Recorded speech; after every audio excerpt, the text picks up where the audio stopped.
Baba would ask me also to sit along the wall there on that rug.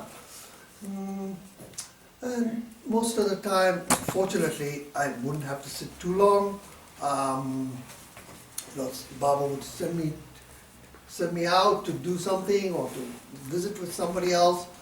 But on this occasion, I happened to be seated there for quite a while, and I was beginning to feel a little uncomfortable. I started to shift my weight from side to side. So after a little while, Baba turns to me and he says, Dara, looks like you're uncomfortable. Why don't you sit on a chair? There were 2-3 chairs, same place that they are now in Monday Hall. So I would have loved to have, but my ego got the better of me. I said, all these elderly people sitting on the ground here, they're sitting on a nice comfortable couch, and how would it look if I would have sat in a chair? So I said, no, Baba, it's okay, I'm not fine. So Baba dropped it. Then again, some time went by, and I'm again feeling very uncomfortable, and started to shift my legs from side to side. Again, Baba turns to me and says, Dara, I think you'd be better off sitting on a chair. And again, I put him off. I said, no, Baba, it's okay, Baba, I'm fine. And again, Baba just ignored, let it go. But the third time, he said, no, Baba. And he's actually telling one of the Mandi, Amrit or somebody, to bring a chair for me. And I'm saying, no, Baba, I'm okay, I don't mind suffering. So Baba said, marry Amrit. That's how I came in his life. He said he doesn't mind suffering. So when I said that, the expression of Baba's face was, delight. He said, okay, boy, you like suffering. But he did say, I'm very happy with the answer. Yes, he did say that. He said, I'm pleased with your answer. So that's that. Okay, where's the answer? The suffering, of course, as we all know, is to remember him. Without that, he helps us to remember him.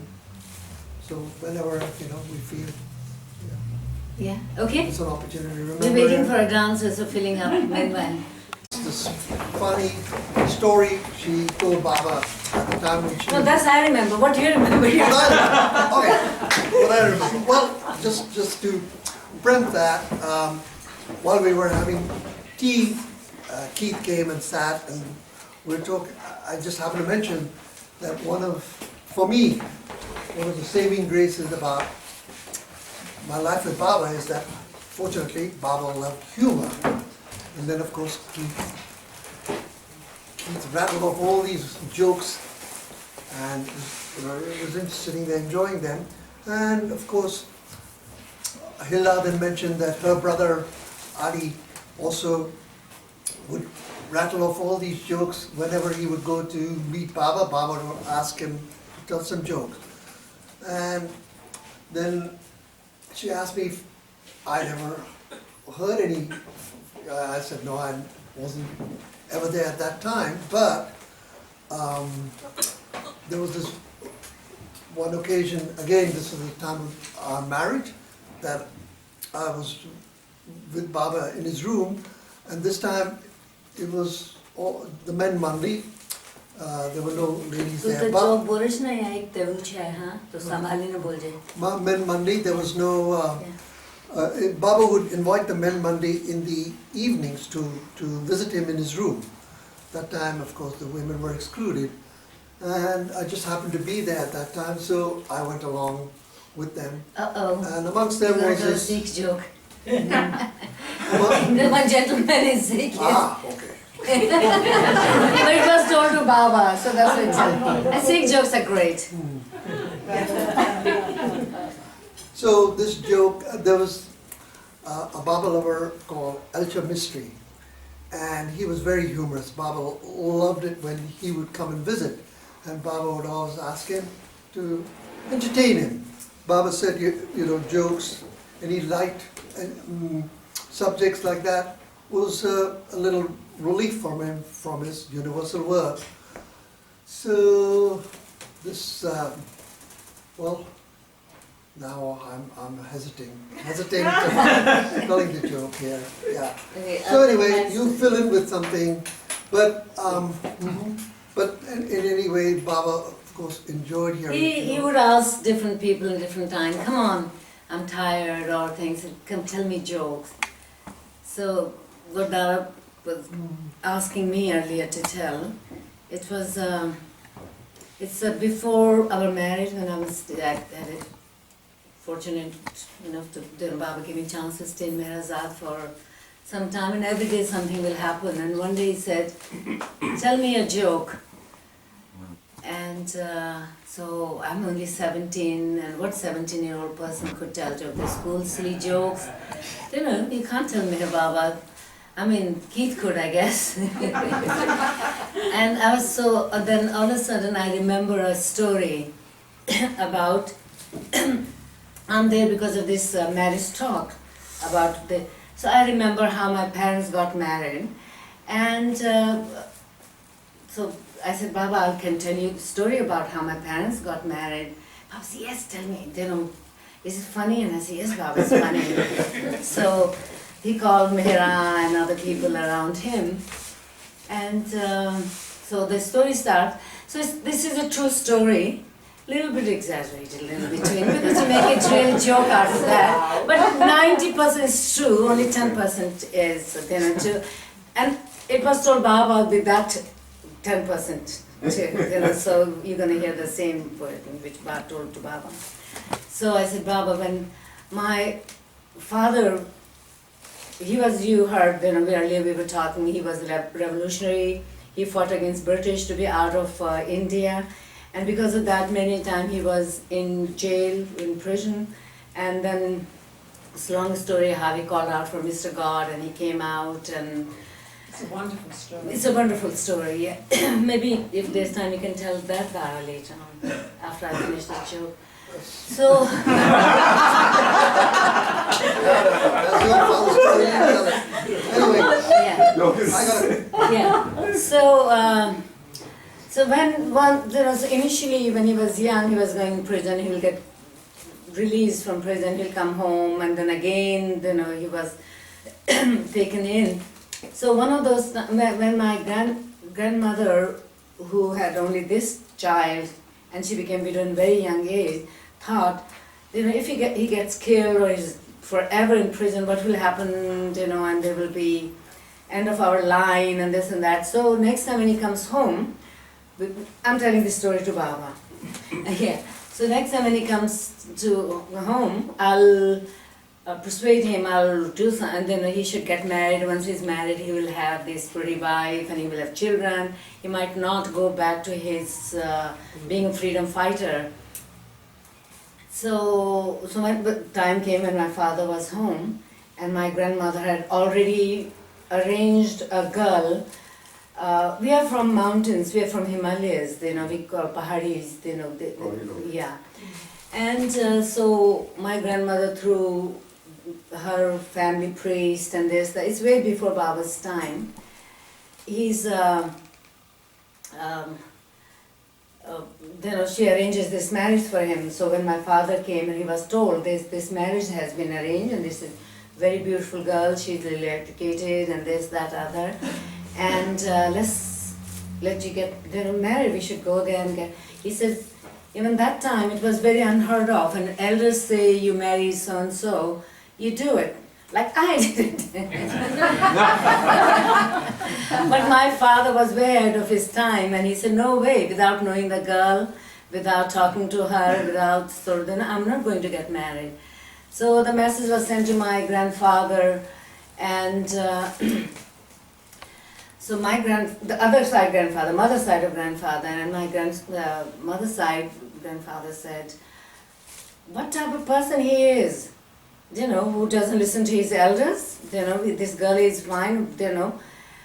But then he got little interested. He said, I would like to meet this fellow who won't listen to us and he wants to see the girl.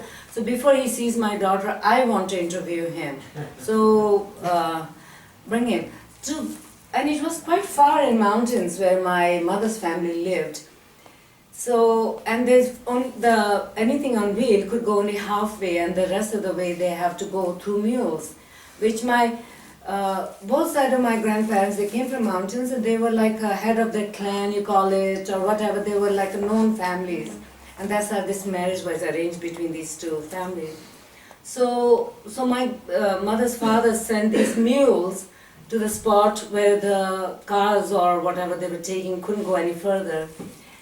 My father wasn't used to sitting on horses and mules and things like that. They don't have horses there because it's very hilly area, so these are smaller ponies type of mules.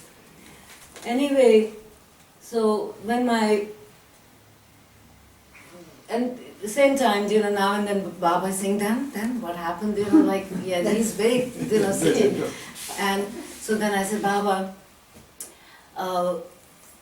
the message was sent to grandfather's side that the boy and his mother, plus what my grandmother thought, say if the boy likes the family and the girl, why to go again? At least they should get engaged. So she'd taken a couple of cousins and priests and this and that. So there was like six, seven, people went with them. And the message was sent, they're only 5 miles away now, they're 4 miles away now, 3 miles away, 2 miles. So my grandfather told my mother, listen, you stay until we interview the boy. And if you like him, then we'll call you. And if you don't like him, he goes back and that's it. So you don't even come out. My mother was no less than my father. She said, she thought, how come it's me? I'm the one who will be marrying that person who thinks too much of himself. Why shouldn't I see him too? So what she did, when the message came that the horses are very close to the house, why shouldn't I see him? So what she did, she jumped out her back window. She's only 14, 15, those that they used to get married very young. Like me, 17. Yes, get that. Yeah, that should have my bit in that too. And jumps out the window, and she knew there was only one path coming towards her house, and it's a very hilly and so and they had these oak trees, which is very low because of So my mother says there's only one way. The mules will come under this tree. So she climbs on the tree. And she said, I'll know, because there was only one young man was there, the rest of them were the elders, So she sits on the tree and waits, and when the mules came down, happened to be my father was in first of those mules, and that mule saw something on the tree, thinking it's animal or something, got scared, and lifted his front leg. And my father, who wasn't used to sitting on these things, falls. My mother got so scared, she lost her balance and falls. They were caught together. Married on the spot. And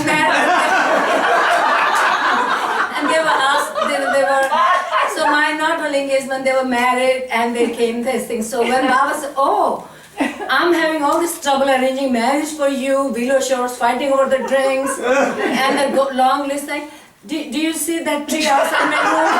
That tamarind tree? Climb that, when Dara comes, just jump on it. And everything will be over. And then he laughed, his face went completely red. And as he couldn't open his mouth to laugh like us, he's just holding his chin. So that was the joke. So I saved you. You can tell some other story. But you can tell about your father. Yes, your dad. Why he went to prison, how he came out of prison. That's a Me, lovely tell story. her father's story. Yes, No, yes. I'm Most of the people read that story. anyway. No, necessarily. I just- Not everybody knows about it. Yeah. I don't think everyone knows about Well, it. we'll fill in the gaps some other time, but right now, since Alanul is here, right? Yeah. It just reminded me of this incident that took place about 3 years back, Alan, when we were together in Mandi Hall, and it was New Year's Eve. And Eric, this is what reminded me, because dear Richard this morning gave us a little update on Mirwan Jasawala's condition. Yeah. and how he's continuously repeating Baba's name.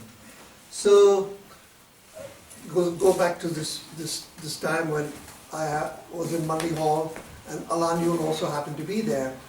There's a wonderful singer from Hyderabad called Gopi, who whenever he comes, Merwan makes it a point to be in Mandi Hall to hear him.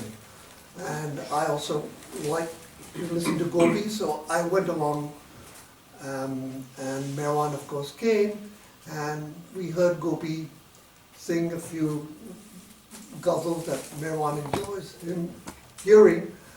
So after he finished, there was a little lull, and there were just a few people, so I was bold enough to say something. So I turned to Merwan and said, Merwan, you know, this is New Year's Eve now. Have you ever been here at New Year's Eve? And if so, In Baba's time. what took place in Baba's time? Baba's time, yeah. So Merwan said, Dara, no, I've never been here at New Year's. Baba would always invite me for his birthdays, so that was in February. But then Alan said, well, I happened to be here that one time he was there for New Year's. So then, you know, we sort of turned to Alan and said, well, what took place? Let's turn to Alan. What took place? What took place? Yeah, from the horse's mouth I've now. never heard this. Yeah. It was so spectacular, it's almost impossible to repeat it, because here I was, and we're all talking, I've noticed we're all talking about youth today, but I was 20, and in 1959, when you were 20, you were about the age of 6 people today, because we were very, very unconscious of everything. We didn't know anything. And what was so fascinating was that I didn't know what to expect. And Baba had invited us, and I had to have some special food. And Baba used to ask me what I wanted to eat. And again, my naivete was such, I would say something like fish. Well, if those of you know where Nugget is, in those days it was miles away, but Baba would get me fish. And on this particular day, Baba had asked what I wanted for food, and I said, oh, I don't know what you do in India for New Year's, not thinking that in India there was no New Year's as I knew it. It was a different thing. Right. And so what happened was that people came to sing, people came and danced, people came and played drums. We had lots of wonderful food, and whether you believe it or not, I was incredibly thin in those days. And every morning, Baba used to make me eat 3 chapatis with sugar and butter on it. And he'd stand there watching me while I ate them. And so I had to have 4 for New Year's Day. But the whole point was there was really a celebration, and it was around noise, it was around music, it was around reciting. And that was the first time that Baba actually walked after his accident, and he walked holding on to Francis. He did not walk by himself. And the second part, in the afternoon when we went out, he beckoned me over and put his hand on my shoulder, and I had to walk up and down outside with Baba. So that was New Year's for me, and it was extraordinary. Thank you, Alan. Thank you. Thank you. Jai Baba. But then I then emboldened myself and said, okay, since you weren't here for New Year's with Baba, what New Year's resolution would you suggest for us all? So of course then immediately Merwan lit up and he said, yes, that I can answer. Repeat his name continuously. He said, Baba would tell us that you have no idea how important it is to repeat my name. My name, this is what Merwan said. He said, Baba said, even I repeat my name. And my name is more important than my physical form. And then Merwan went on to narrate this little episode that took place once when, in maybe the late 50s, when Baba was being driven from Merazad to Mehrabad, and they would always stop off at Akbar Press. That was Erich's maternal family home, and he would always stop there to greet the people there on his way to Mehrabad. And Erich was driving, and there were about 4 or 5 other Mandi with Baba. Baba was seated in the front. And as they came out of the gate there, onto the main road, which is the same road we take now, but of course 10 times more busier, but one buffalo just darted out into the road. And Erich, to avoid hitting the buffalo, he swerved and braked hard. Everybody got jolted, including Baba. And then immediately Baba turns to everyone and said, "Do you remember to repeat my name?" Nobody had.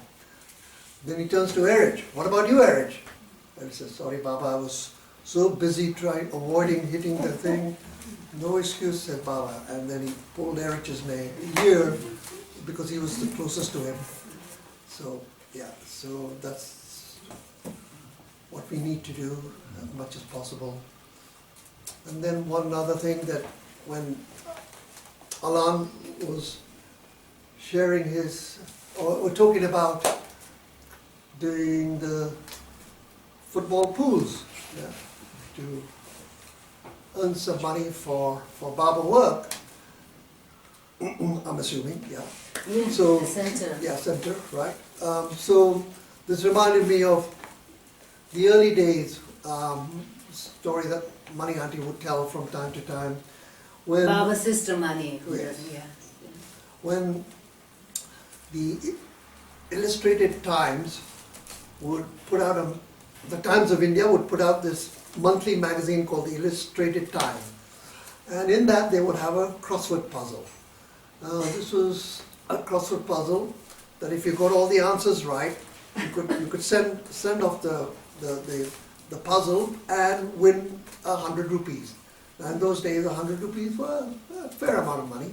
So the Mani Auntie thought, this would be a nice way of earning some money for Baba's work.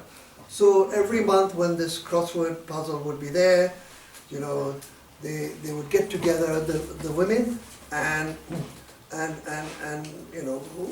fill in the crossword. Now it was one of these crossword puzzles where you had multiple choices. Now, like, just to give you a simple example, like, choose between fun, run, sun, gun, and stuff like that. I don't know how it quite worked, but that's how it was. So it didn't take much thinking, but it obviously you had to be lucky to pick on the right word. So they would send their answers, and inevitably they would miss out, by just one word, it would be wrong. They would look forward to seeing what the correct answers were in the next edition. So then Mary said, we're such fools. We should ask Baba, he knows all the answers. So they said, yeah, why didn't we think of this before? So of course, the next time the magazine came, they went to Baba and asked Baba, can you fill in this, for us, and we'll get 100 rupees prize. And of course, Baba filled it all in, told them what to fill in, and they sent it off, and anxiously waited for the next edition a month later, and they were pretty sure, they got the prize. Not one single word of the answer was correct. It was Baba telling them, no, this is not the way that, you're going. He works, yeah.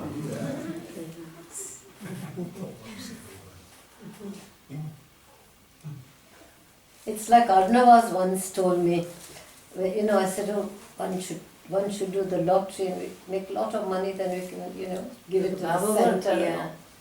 And Arnava said, no, Mila, you'll never win, because everyone puts in money, doesn't it? £1, £10, 20, whatever. you get their sanskaras if you win that. Yeah. So Baba will never let you win. Well, yes. Because you're He'll save you taking from their that, 1 yeah. pound, 100 pounds, or 1,000 pounds sanskaras. As it is, we can't finish our own, Yeah. and we are adding on. He's never there. So from that day, I stopped doing anything. No lotteries. Makes sense, doesn't it? Yes. How much time we have more? For before refreshment. More refreshment, how much time we have? More refreshment. Plenty of time, I'm Plenty sure. of time, yeah. One more short story and then Okay. All right. up to you. You gonna tell it or? Do you have something? Yes, I can share one story. Please. In,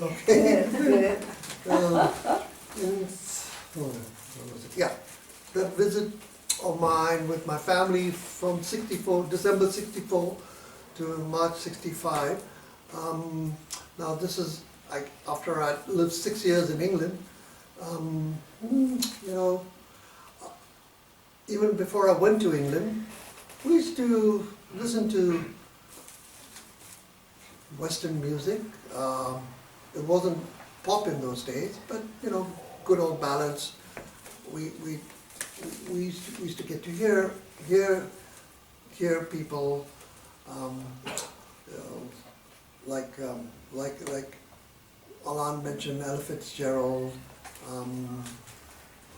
who in those days. Anyway, so it's not that I wasn't familiar with listening to Western music. Of course, most of the music in the household was Hindi film songs. In India, we didn't really have a pop industry, as we call it. It was mostly songs from the movies. But those were what became popular. But then when I went to England and started to listen to Western music, especially rock and roll, I really fell in love with rock and roll. So, of course, when I could afford it, I started to buy records, LPs, and listen to Rolling Stones, Beatles, Led Zeppelin, of course The Who, all of that. So when I came on that visit, somehow, somewhere down the line, somebody would have mentioned that I enjoyed music. So this day when I go to visit Baba, after greeting him in Monday Hall, Baba tells me that, he says that, Dara, I hear you enjoy music. I said, yes, Baba, I enjoy listening to music. Unfortunately, you haven't gifted me with a voice where I can sing, I can't play any instruments, but I like to listen to music. So Baba said, oh, good. Then, you know, our Francis Brabazon is here, and he's a musician, he's a poet. Why don't you go and talk to him about music? So Francis was in his room. That's the little cottage across from Monday Hall. One of the rooms was where Francis lived. So I went across the yard there, and Francis smoked, so I could see all the smoke coming out of his room, and I knew he was there. So I walk in, and Francis is sitting down, writing something on a piece of paper, and Francis was, you know, a rough character. I mean, he stood no nonsense. So it's not like he jumped up in joy seeing me. He said, yes, what do you want? I said, Francis, Baba told me to come here and discuss music with you. So I said, oh, is that so? What kind of music? I said, well, Francis, rock and roll. He said, you call that music? I said, yes, I love it. You know, the Beatles, the Rolling Stones, the Who. And so he says, well, I'm sorry to disappoint you, but I don't like that music and I know nothing about it. So then I said, oh, Francis, you must be a square. You know,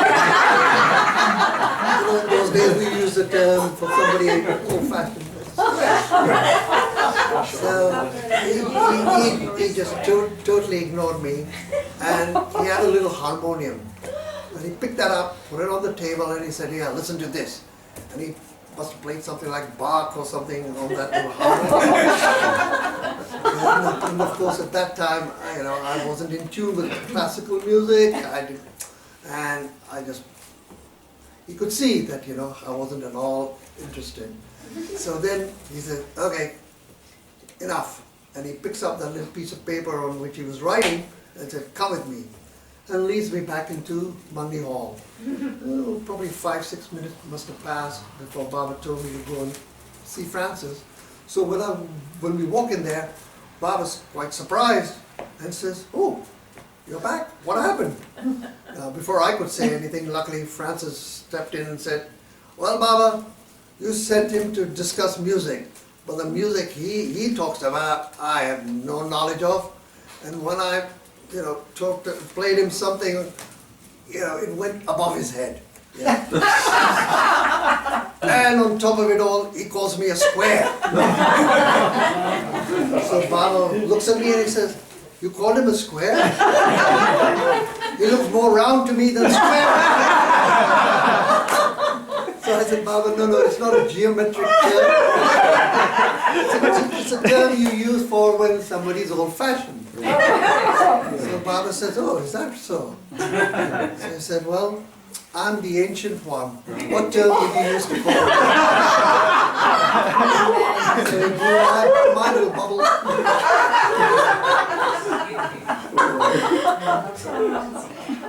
She's ready? She will be at Okay. Yeah. Yeah? Finish? No, you can go on. No. Where you at? More. Okay, but tell us when Dara told about suffering. No. Yes. Come on. Yes. Dara. Oh, Lordy. Don't be Please, square. about suffering. I don't think any of us here need to know about suffering. Never mind, little A bit. little bit. Little bit, we all have it. Well, it just shows how ignorant I was and I still am. But again, on this visit with Baba, well, all those years that, even back home in my house in Villa, we had comfortable chairs and sofas to sit on, and then that continued with my life in England. And then I come back on that visit to Merazad, and of course when I go into Monday Hall, how we all sit on the floor there. At least now we have a little carpeting to cushion the hardness of the floor. In those days, they just had this very thin rug that ran across the wall where the Monday would sit. So, of course,